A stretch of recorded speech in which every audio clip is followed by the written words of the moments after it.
Hi hello ನಮಸ್ಕಾರ ಸ್ನೇಹಿತರೆ.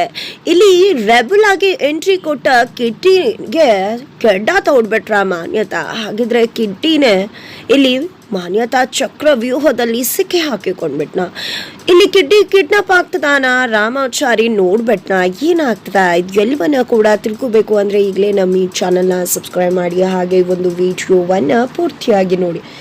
ಇಲ್ಲಿ ಕೃಷ್ಣ ಯಾವುದೇ ಕಾರಣಕ್ಕೂ ಕೂಡ ನನ್ನ ಮನೆ ಸರ್ವನಾಶ ಆಗುವುದಕ್ಕೆ ಬಿಡುವುದಿಲ್ಲ. ನನ್ನವರೇ ನಾನು ಅನ್ಕೊಂಡು ನಂಬುದವರೇ ಈಗ ಕುತ್ತಿಗೆ ಕೂಯ್ತಿದ್ದಾರೆ. ಯಾರನ್ನ ಬದಲಾಗಿದಾರೋ ಅಂತ ಅನ್ಕೊಂಡು ಯಾರೂ ಕೂಡ ಬದಲಾಗಿಲ್ಲ. ನನ್ನ ಮನೆ ಸರ್ವನಾಶ ಆಗ್ತಿದ್ರೆ ಅದನ್ನ ನೋಡ್ಕೊಂಡು ನಾನು ಸುಮ್ಮನಿರುವುದಿಲ್ಲ, ನಿಮ್ಮನ್ನೆಲ್ಲ ಸುಟ್ಟು ಹಾಕಿಬಿಡ್ತೀನಿ ಅಂತ ಹೇಳಿ ರೆಬಲ್ ಆಗಿ ಕಿಟ್ಟಿಯಾರ್ಗೆ ಎಂಟ್ರಿ ಕೊಡ್ತಿದ್ದಾನೆ ಕೃಷ್ಣ. ಆದ್ರೆ ಈ ಒಂದು ವಿಷಯ ಗೊತ್ತಾಗೇ ಬಿಡುತ್ತೆ ಮಾನ್ಯತಾ, ವೈಶಾಖ, ಮಂಜುರಿಗೆ.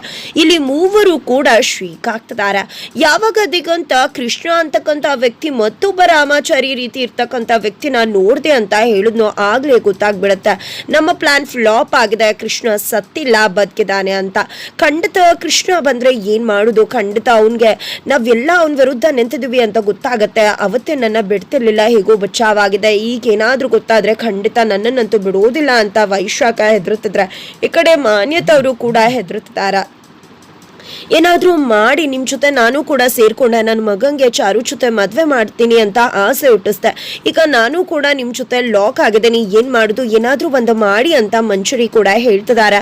ಅಷ್ಟು ಸುಲಭ ಅಲ್ಲ, ಫ್ಯಾನ್ ಹಾಕಿದ್ರೆ ಗಾಳಿ ಸಿಗತ್ತೆ, ಬೆಂಕಿ ಆರೋಗ್ಬಹುದು. ಆದ್ರೆ ಇವನು ಸುಂಟೂರು ಗಾಳಿ, ಖಂಡಿತ ಅವನ ಸುಂಟೂರು ಗಾಳಿ ಮುಂದೆ ನಾವ್ ಎಲ್ಲಾ ಕೂಡ ಉರುಳೋಗ್ಬಿಡ್ತೀವಿ, ನಾವ್ ಏನೂ ಕೂಡ ಮಾಡೋಕ್ ಆಗೋದಿಲ್ಲ ಅಂತ ಮಾನ್ಯತಾ ಬೆಚ್ಚು ಬೀಳ್ತಿದ್ದಾರೆ.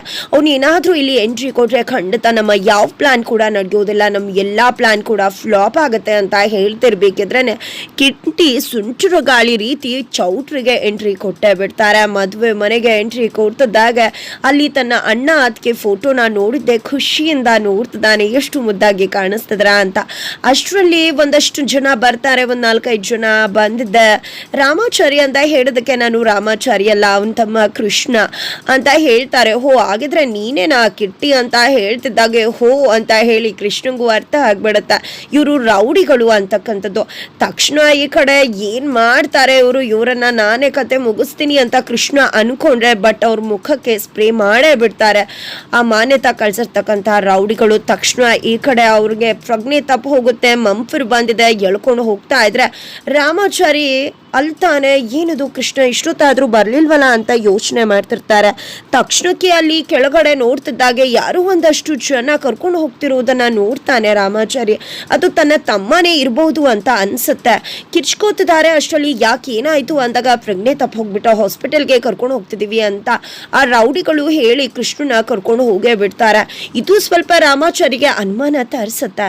ತದನಂತರ ಈ ಕಡೆ ಫೈನಲಿ ಕಿಟ್ಟಿನ ಕಿಡ್ನಾಪ್ ಮಾಡಿದಾಯ್ತು. ಈ ಕಡೆ ಮಾನ್ಯತಾ ಕಾಲ್ ಬರುತ್ತೆ. ಕಾಲ್ ಬಂದ ತಕ್ಷಣ ಮಾನ್ಯತಾಗೆ ಖುಷಿ ಆಗುತ್ತೆ. ಏನಾಯ್ತು ಏನು ಅಂತ ವೈಶಾಖ ಮತ್ತೆ ಮಂಜುರಿ ಕೇಳ್ತಿದ್ರೆ, ನಾವ್ ಅನ್ಕೊಂಡಿದ್ದಾಗ ಆಗಿದೆ, ಕ್ರಿಸ್ಟಿನ ಕಿಡ್ನಾಪ್ ಮಾಡಿದಾಗಿದೆ, ದೇವಿ ಇನ್ನೇನೇ ಇದ್ರು ನೋಡ್ಕೋತಾನೆ, ಇನ್ನೆಲ್ಲ ಕೂಡ ನಮ್ ಪ್ಲಾನ್ ಪ್ರಕಾರನೇ ನಡೆಯುತ್ತೆ. ಕಿಟ್ಟಿ ಇನ್ ಮುಂದೆ ಇಲ್ಲಿಗೆ ಬರುವುದಿಲ್ಲ, ನಮ್ಮ ಹುಡುಗರು ಆಲ್ರೆಡಿ ಅವನನ್ನ ಇಲ್ಲಿಂದ ಕರ್ಕೊಂಡು ಹೋಗಿದ್ದಾಯ್ತು ಅಂತ ಹೇಳ್ತಿದ್ದಾರೆ. ಇದರಿಂದ ಎಲ್ರಿಗೂ ಕೂಡ ಖುಷಿ ಆಗತ್ತೆ, ನಾವ್ ಅನ್ಕೊಂಡಿದ್ ಎಲ್ವೂ ಕೂಡ ಆಗತ್ತೆ ಅನ್ನೋ ಭರದಲ್ಲಿದ್ದಾರೆ.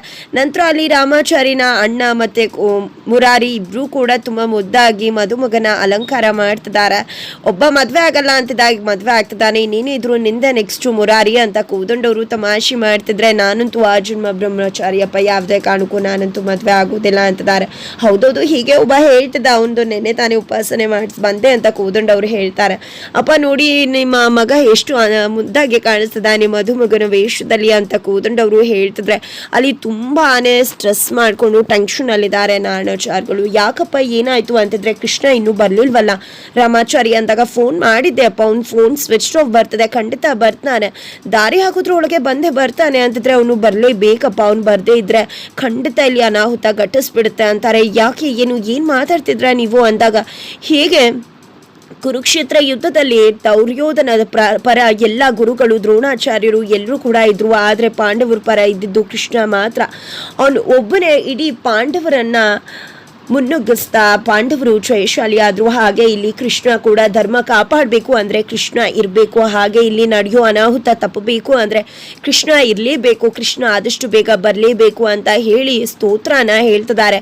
ಆ ಒಂದು ಸ್ತೋತ್ರ ಶತ್ರು ಸಂಹಾರದ್ದಾಗಿದೆ. ಯಾಕೆ ನಾರಾಯಣಾಚಾರ್ಯಗಳು ಈ ರೀತಿ ಸ್ತೋತ್ರ ಹೇಳ್ತಿದ್ದಾರೆ ಅಂತ ಮುರಾರಿ ಕೇಳ್ತಿದ್ರೆ ನಮಗೂ ಕೂಡ ಗೊತ್ತಾಗ್ತಿಲ್ಲ. ಇದು ಶತ್ರು ಸಂಹಾರದ ಸ್ತೋತ್ರ ಅಂತ ಹೇಳ್ತಿದ್ದಾರೆ. ಅಪ್ಪ ಏನು ಯಾಕೆ ಅಂತ ಹೇಳ್ತಿದ್ದಾಗ ಈ ಕಡೆ ನಾರಾಯಣಾಚಾರ್ಯಗಳು ಸತ್ಯ ಹೇಳೋಕೆ ಮುಂದಾಗ್ತಾರೆ. ಬಟ್ ಅಷ್ಟರಲ್ಲಿ ಹುಡ್ಕೊಂಡ್ ಕರ್ಕೊಂಡ್ ಬನ್ನಿ ಅಂತ ಪುರೋಹಿತರು ಕರೆದು ಬಿಡ್ತಾರೆ.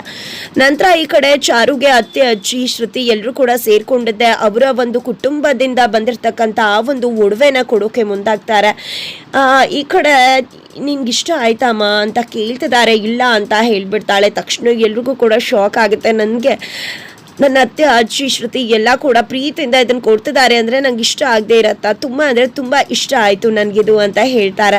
ನಂತರ ಈ ಕಡೆ ಅದನ್ನು ತನ್ನ ಕುತ್ತಿಗೆಗೆ ಹಾಕೋತಾರೆ. ತುಂಬ ಚೆನ್ನಾಗಿ ಕಾಣಿಸ್ತಿದೆ ಅಂತ ಹೇಳ್ತಿದ್ದಾರೆ ಅಜ್ಜಿ, ಜಾನಕಿ ಅವರು ಎಲ್ಲರೂ ಕೂಡ. ನಂತರ ಮಾನ್ಯತವ್ರು ಕೂಡ ಅಲ್ಲಿಗೆ ಬರ್ತಿದ್ದಾಗೆ ಈ ಕಡೆ ತುಂಬ ಮುದ್ದಾಗಿ ಕಾಣಿಸ್ತಿದ್ಯಾ ಬೇಬಿ? ಹೌದು, ಅದೇನಿದು ದೃಷ್ಟಿ ಬಡ್ತಾರ ಇದೆ, ಅದನ್ನು ತೆಗ್ದಾಕು ಅಂತ ಹೇಳ್ತಿದ್ದಾರೆ. ಈ ಕಡೆ ತೆಗ್ದಾಕು ಅಂತ ಹೇಳ್ತಾ ಇದ್ರೆ ಏನಮ್ಮ ಹೇಳ್ತಿದ್ಯಾ? ಅದು ನಾನು ಯಾವುದೇ ಕಾರಣಕ್ಕೂ ತೆಗ್ದಾಕೋಕೆ ಸಾಧ್ಯ ಇಲ್ಲ. ಇದು ನನ್ನ ಗಂಡನ ಮನೆಯಿಂದ ಸಿಕ್ಕಿರ್ತಕ್ಕಂಥ ಬಳುವಳಿ. ನಂಗೆ ತುಂಬಾ ಖುಷಿ ಆಗ್ತದೆ, ತುಂಬ ಚೆನ್ನಾಗಿ ಕಾಣಿಸ್ತಿದೆ ಅಂದಾಗ ಇಲ್ಲ ಬೇಬಿ ಅದು ಚೆನ್ನಾಗಿ ಕಾಣಿಸ್ತಿಲ್ಲ, ಒಳ್ಳೆ ಸುಂದರವಾದ ಮನೆಗೆ ದೃಷ್ಟಿ ಬಟ್ಟಿರುತ್ತಲ್ಲ ಹಾಗೆ ಅಂದಾಗ ಹೌದಮ್ಮ ಸುಂದರವಾಗಿರುತ್ತೆ ಮನೆ, ಆ ಒಂದು ಮನೆಗೆ ದೃಷ್ಟಿ ಬಟ್ಟು ಇಟ್ರು ಅಂತ ಹೇಳಿದ್ರೆ ಅದೇ ಅಲ್ವಾ ಆ ಮನೆಗಂತ ಮಹತ್ವ. ಹಾಗೆ ಇದು ಕೂಡ ಅಂತ ಹೇಳಿ ತನಗಿದು ಬೇಕೇ ಬೇಕು ಅಂತ ಹಠ ಮಾಡ್ತಾಳೆ. ಇದು ನನಗಿರಲೇಬೇಕು ಅಂತ ಹೇಳ್ತಾಳೆ. ತದನಂತರ ಇದರಿಂದಾಗಿ ಜಾನಕಿ ಮತ್ತೆ ಅಜ್ಜಿ ಎಲ್ರಿಗೂ ಕೂಡ ಖುಷಿ ಆಗುತ್ತೆ. ನಂತರ ಅವರು ಕೂಡ ಹೋಗ್ತಾರೆ. ಈ ಕಡೆ ಕಾರಲ್ಲಿ ಕಿಟ್ಟಿನ ಕರ್ಕೊಂಡು ಹೋಗ್ತಿದ್ದಾರೆ. ಮತ್ತೆ ಕಾಲ್ ಮಾಡಿದ್ದಾರೆ. ದೇವ್ ಏನ್ ಮಾಡಿದ್ರ ಅಂದಾಗ ಖಂಡಿತ ಸರ್ ಕಿಡ್ನಾಪ್ ಮಾಡಿದ ಆಗಿದೆ, ನೀವು ಹೇಳ್ದಂಗೆ ಮಾಡ್ತೀವಿ ಅಂದಾಗ ಯಾವುದೇ ಕಾರಣಕ್ಕೂ ಚೌಟ್ರಿ ಹತ್ರ ಇರಬಾರ್ದು, ಕರ್ಕೊಂಡು ಬನ್ನಿ ಅಂತಿದ್ದಾರೆ. ನಂತರ ಇವತ್ತು ಯಾವುದೇ ಕಾರಣಕ್ಕೂ ಅವನಿಗೆ ಪ್ರಜ್ಞೆ ಬರೋದಿಲ್ಲ, ಫುಲ್ ಮಂಫಲ್ ಇದ್ದಾನೆ ಅಂತ ಹೇಳ್ತಿದ್ದಾರೆ. ಪ್ರಜ್ಞೆ ಬರೋ ರೀತಿ ಕಿಟ್ಟಿಗೆ ಆಗ್ತಿರತ್ತೆ. ಎಚ್ಚರ ಮಾಡ್ತಾರೆ ನೀರೆಲ್ಲ ಹಾಕಿ, ಬಟ್ ಕಿಟ್ಟಿಗೆ ಎಚ್ಚರ ಆಗೋದಿಲ್ಲ. ಫೈನಲಿ ಪ್ರಜ್ಞೆ ಬರ್ತಿಲ್ಲ ಅಂತ ಗೊತ್ತಾಗುತ್ತೆ. ದೇವ್ ಸರ್ ಇನ್ವಾಲ್ವ್ ಆಗಿದ್ದಾರೆ ಅಂದ್ರೆ ಇದು ಅಂಥದ್ದಲ್ಲ, ತುಂಬಾನೇ ಆಳವಾಗಿ ಏನೋ ನಡೀತಿದೆ ಅಲ್ಲಿ ಅಂತ ಅನ್ಕೋತಿದ್ದಾರೆ ಇಲ್ಲಿ ರೌಡಿಗಳು ಕೂಡ. ಫೈನಲಿ ಕಿಟ್ಟಿನ ಕಿಡ್ನಾಪ್ ಮಾಡಿಕೊಂಡು ದೇವತ್ರ ಕರ್ಕೊಂಡು ಹೋಗ್ತಾ ಇದ್ರೆ ಆ ಕಡೆ ಮಾನ್ಯತವರು ಪದೇ ಪದೇ ಅದನ್ನ ತೆಗಿ ಅಂತ ಚಾರುಗೆ ಹೇಳ್ತಿದ್ರೆ ಏನ್ ಮಮ್ಮಿ ಎಸ್ ಸತಿಗೆ ಹೇಳುದು ನಿನ್ಗೆ, ನಾನಂತೂ ಇದೀನಿ ಯಾವುದೇ ಕಾರಣಕ್ಕೂ ತೆಗಿಯೋದಿಲ್ಲ ಅಂತಾರೆ. ವೈಶಾಖಗೆ ನೋಡ್ತೀಯಾ ಅಕ್ಕ, ಇದನ್ನ ನನ್ನ ಅತ್ತೆ, ಅಜ್ಜಿ ಎಲ್ಲ ಕೂಡ ಅವ್ರ ಕುಟುಂಬದಿಂದ ಬಂದಿರೋ ಜ್ಯುವೆಲರಿ, ಇದು ನನಗೆ ಕೊಟ್ಟಿದ್ದಾರೆ ಮೆಚ್ಚಿನ ಸೊಸೆ ಅಂತ ಹೇಳಿ ಹೊಟ್ಟೆ ಉರಿಸ್ತಿದ್ರೆ ಎಷ್ಟು ಹೊಟ್ಟೆ ಉರಿಸ್ತೀಯಾ ನೀನು? ಎಷ್ಟೊತ್ತು ನೀನು ಹಸಿಮಣಿ ಹೇರಿ ರಾಮಾಚಾರಿ ಹೆಂಡತಿ ಆದ್ರೆ ತಾನೇ ಅದು ನಂದು, ನಾನೇ ಕಿತ್ಕೋತೀನಿ ಅಂತ ವೈಶಾಖ ಅನ್ಕೋತಿದ್ದಾರೆ ಮನ್ಸಿನಲ್ಲೇ.